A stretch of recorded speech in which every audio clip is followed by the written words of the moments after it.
16 తారీఖు నాడు గాయత్రి గార్డెన్లో 10:30కు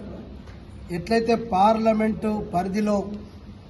అన్ని పార్లమెంట్లలో సమావేశాలు జరిగినాయో పార్లమెంట్ స్థాయిలో మరి ఇలా 7 అసెంబ్లీ నియోజకవర్గం సంబంధించినటువంటి ప్రతి గ్రామ పంచాయతీ ప్రతి బూత్ నుంచి ఒక్కొక్క 2 లీడర్లతోటి బూత్ స్థాయి నాయకులతోటి పార్లమెంటు పరిధిలో ఉన్నటువంటి 7 అసెంబ్లీ నియోజకవర్గం సంబంధించినటువంటి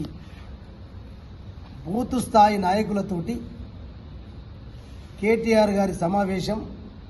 16 తారీఖు నాడు గాయత్రి గార్డెన్లో 10:30 10:30కు ఈ ముఖ్య బూత్